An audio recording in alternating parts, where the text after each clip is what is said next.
Seja muito bem-vindo ao Cantinho Ontológico. Meu nome é Gustavo Luiz. Nós estamos iniciando o terceiro trimestre da revista Compromisso, da Convicção Editora, que pertence à Convenção Batista Brasileira. O primeiro dos profetas a serem abordados será justamente Miqueias. Queremos então falar nesse vídeo de uma forma sucinta sobre esse profeta da justiça social e esperança. O que nós vamos analisar neste vídeo são algumas questões que eu julgo importantes para todo professor e aluno da escola bíblica dominical. De modo que, quando nós vamos para a questão do contexto e da identidade, necessário é saber quem foi Miqueias. O nome dele tem um significado que é quem é como Yahweh, ou seja, quem é como Deus ou como Senhor. Ele foi um profeta do século oitavo antes de Cristo. Para você ter uma ideia, ele viveu mais ou menos entre 742 a 686 anos antes de Cristo. É um profeta que nasceu numa área rural, entre os limites de Judá com a Filistia, e nós temos inclusive a cidade onde ele nasceu. No texto hebraico é Moreshet Gat. Na nossa tradução ficou como Moresete, ou seja, quando fez esse ajuste para a língua portuguesa. De qualquer forma, nós temos algumas informações que vai mostrar a diferença entre ele, em termos de atuação, e Isaías. Por causa de quê? Isaías era um profeta tido como palaciano. Já Miqueias, ele estava naquela questão relacionada ao povo, não no palácio. Ele era, entre aspas, povão. Estava inserido entre os súditos. E como eu disse, Isaías, ele atuava no palácio. Detalhe, Isaías atuava no palácio, porém, ele não era corrupto em hipótese alguma. Era um homem completo, íntegro, ou seja, tinha realmente um comprometimento com o Senhor.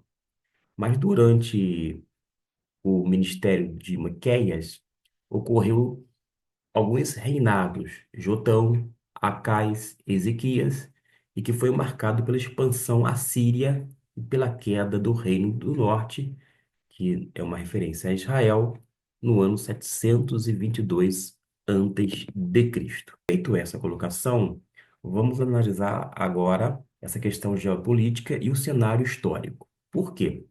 O profeta Miqueias exerceu seu ministério moldado de uma forma profunda pela ameaça assíria.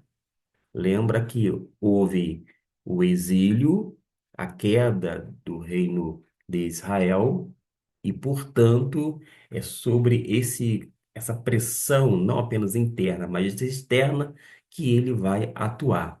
E geograficamente, a cidade dele, que aqui está como Moreshet, porque vem do hebraico, ele colocava e se situava diretamente na rota das invasões, conferindo-se, portanto, uma perspectiva única da devastação. Não é à toa que ele vai interpretar esse avanço estrangeiro como um instrumento do juízo divino. A gente verifica isso várias vezes no Antigo Testamento, quando nações pagãs acabam fazendo com que o povo de Israel seja punido e fique sob as suas ordens, sob o seu domínio, geralmente é interpretado como não apenas uma permissão da parte de Deus, mas literalmente Deus entrega o seu povo e faz com que nações pagãs venham ser instrumentos de juízos sobre o povo de Deus, para que o povo dele não fique sem disciplina, sem correção. Aliás, Deus disciplina o seu povo, ele não passa a mão na cabeça dele, ele não faz vista grossa, pelo contrário, ele pune e faz isto através de instrumentos como os povos. Quando nós avançamos e vamos então para uma outra questão que é importantíssima, cada professor de EBD e você, aluno interessado naturalmente na palavra de Deus, saber que há três ciclos nos capítulos, ou seja, no livro do profeta Miqueias. Do capítulo 1 até o 12, que é o primeiro ciclo, nós vamos estar aqui comentando alguma coisa. O profeta Miqueias denuncia a idolatria em Samaria e em Jerusalém. Vai denunciar também a injustiça praticada pelos poderosos e faz a denúncia contra pessoas que planejam o mal e vai explorar os mais fracos, pessoas que vão se aproveitar desses mais fracos. Qual é a ideia principal que a gente observa nesse primeiro ciclo, no capítulo 1 e 2? É que o pecado social trouxe ameaça de destruição para o povo.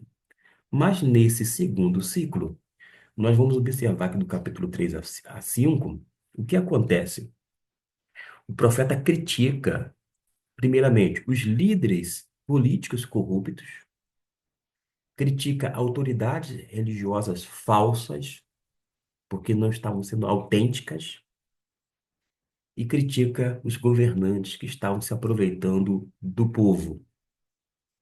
Os governantes oprimiam, se aproveitavam das pessoas. E o cenário descrito no capítulo 3, 4 e 5 vai ser de imagens fortes, chamando esses líderes de, digamos, canibais, porque eles devoravam o povo através da opressão.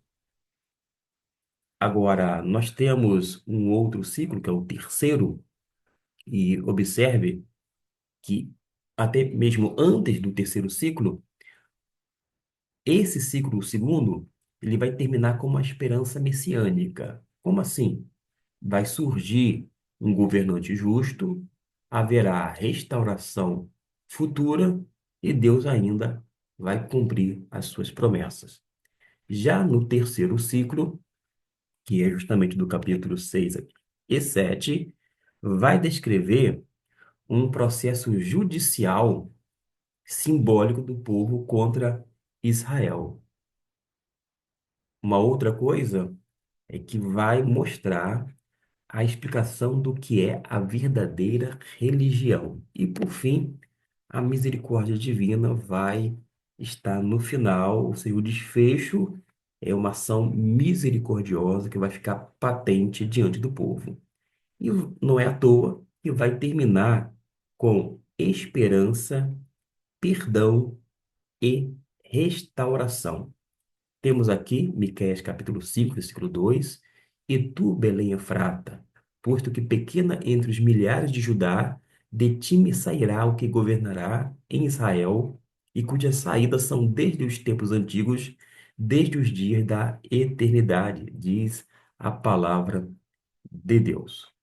Nós temos agora alguns requisitos, mas antes nós podemos falar, porque há, vou dizer assim, crítica social, corrupção naquele período de Miqueias, e nós observamos que Miqueias vai condenar os ricos, vai condenar estes porque eles tomam as terras dos pobres, eles se aproveitam e oprimem as famílias humildes, eles usam o poder para acumular riqueza, e isso destrói a dignidade e a herança das pessoas. Destrói a dignidade humana e, por sua vez, a herança das pessoas. Esses líderes, quando a gente analisa o profeta Miqueias, nós vamos observar que, na verdade, eles odeiam o bem, eles amam o mal. Eles governam pensando em seus interesses. Eles se aproveitam do povo. E não é à toa que vai haver crítica aos falsos profetas que só anunciam paz para quem os paga. Eram profetas vendidos. Eles tinham preços. Eles se vendiam e, por conta disto, ofereciam profecias que agradassem a esses governantes corruptos. E a mensagem é justamente de que a corrupção política e religiosa caminhavam juntas. Infelizmente, quando política e religião se misturava, o resultado era este: corrupção. Claro que nós temos homens que foram inclusive estadistas que não se corromperam. Nós temos também o profeta Isaías, que era palaciano, mas não se corrompeu. Era íntegro, era honesto, mas nós sabemos que havia naquele período principalmente uma erosão da confiança, porque a confiança era afetada de modo que a sociedade toda sofria. Havia tribunais injustos, famílias desestruturadas, perda da ética comunitária, a quebra da confiança entre pessoas. Como confiar nos religiosos daquele período? Como confiar nos poderosos, nos governantes? E as pessoas faziam o quê? Desconfiavam uma das outras. Porque se não poderia, confiar nas pessoas que estavam em posições altas, ainda mais entre eles. E o contexto vai mostrar justamente que o pecado não era apenas individual, mas coletivo e também estrutural. Vamos continuar porque nós temos que fazer esse, essa análise do requisito de Deus. Porque quando nós analisamos, vamos observar que Miqueias, no capítulo 6 versículo 8 e eu farei questão de fazer a leitura deste versículo para que você possa acompanhar, porque no versículo 8 diz assim: Ele te declarou, ó homem, o que é bom e o que é que o Senhor pede de ti, que pratiques a justiça e ames a misericórdia e andes humildemente com o teu Deus. É isto que o texto nos diz. Então vai haver um contraponto de rituais à ação concreta. O Senhor estava exigindo a prática da retidão e equidade em todas as esferas da vida. A vida é uma só, mas havia várias áreas. Em todas essas áreas ou esferas deveria haver tanto retidão quanto equidade. E, por sua vez, deveria rejeitar toda aparência de religiosidade, para que eles pudessem, de fato, assumir um compromisso genuíno, tanto com a integridade social, mas também com a integridade pessoal. Amor e hesed, no hebraico. A ideia é para você amar a misericórdia. Hesed é traduzido como misericórdia, que indica aquele amor leal, aquela bondade, que é uma disposição intrínseca de compaixão e fidelidade. E, por fim, um outro requisito é a humildade. Essa humildade pode ser também traduzida como uma atitude que vai gerar também um comportamento prudente. A pessoa humilde, ela vai ser prudente. E andar humildemente com Deus é reconhecer a dependência total do Criador, que vai implicar tanto a rejeição da autossuficiência e confiança na soberania divina, que é essencial para a verdadeira espiritualidade. A proposta é uma discussão que precisa ser feita, quer você faça uma faculdade ou não. Eu estou fazendo letras e dentro desse contexto acadêmico, universitário, eu vejo estas coisas. E bem como, inserido no contexto eclesiástico, necessário é fazer um diagnóstico. O diagnóstico de Miqueias sobre separação entre ritual religioso e justiça social. E se aplica às igrejas contemporâneas. A gente pode avaliar, por exemplo, as nossas celebrações se elas mascaram negligências éticas e como o conceito de periferia ilumina a leitura bíblica atual. É uma proposta. Você pode fazer esse exercício, uma vez que, mesmo que você não esteja inserido no contexto acadêmico ou universitário, mas você está inserido nesse contexto eclesiástico. Isso é fato. Tanto é que você chegou aqui, nesse cantinho de reflexão teológica, dentro desse ambiente de escola bíblica dominical. Depois de haver um diálogo com pessoas que estão inseridas dentro desse contexto, a gente vai considerar o contexto sociopolítico da profecia em Judá e Israel durante o século oitavo antes de Cristo e qual é a diferença principal que vai diferenciar o âmbito de atuação do profeta Miqueias em relação ao seu contemporâneo Isaías.